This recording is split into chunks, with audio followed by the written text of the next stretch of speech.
Minnesota has a housing crisis. There are years-long wait lists for people with Section 8 vouchers. The cost of rent for apartments has far outpaced wages. And single-family homes all across the state are selling for tens of thousands of dollars more than their asking price, with people foregoing inspections in order to close on a house quickly. We know that affordable housing, safe housing, is a cornerstone of employment, educational success, and safe communities. Mr. President and members, could you do your job today if your car was your home? Could you come to work and be successful in this job if you did not have stable housing? Kids cannot learn. Treatment for addiction and substance abuse is not successful. Finding and keeping employment is much more difficult when you do not have stable housing. We know that in Minnesota, the racial disparity in home ownership mirrors our shameful disparities in other areas. We have to address that intentionally. And the cuts to the Challenge program, our most flexible fund that addresses that area, show that we are not closing that gap with this legislation. And this was all true before COVID, which has all of these things have only been exacerbated by the pandemic.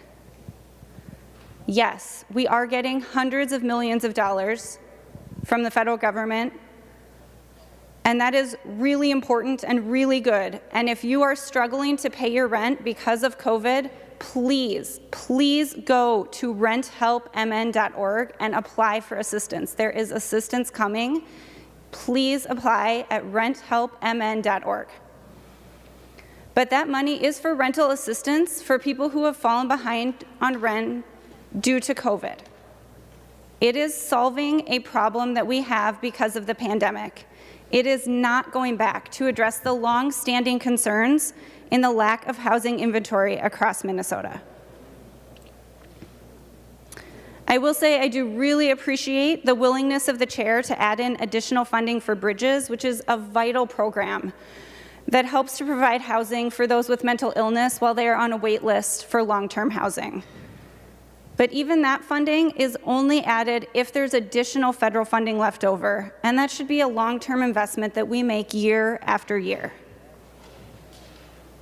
I have learned a lot in this committee, and for that, I do really want to thank the entire Housing Committee, especially Chair Draheim and Ranking Member Dietzich, the partisan and nonpartisan staff, and Commissioner Ho and Assistant Commissioner Baumtrag, as well as the many stakeholders that we heard from and were able to engage in this committee. They really did foster an atmosphere where we could learn and find ways to work together. And along the way of the things that I've learned, there's one thing that has stuck with me the most. It's one of the very first things I heard in this committee. On the first day when Commissioner Ho was presenting to the committee. And she was asked about what could we do? What was the one thing that would most help solve the affordable housing crisis in Minnesota? And her response was so simple and so telling. More. We could do more. Just more.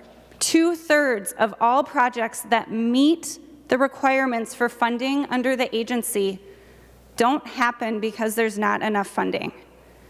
2 out of 3 projects that qualify for funding in Minnesota do not get built.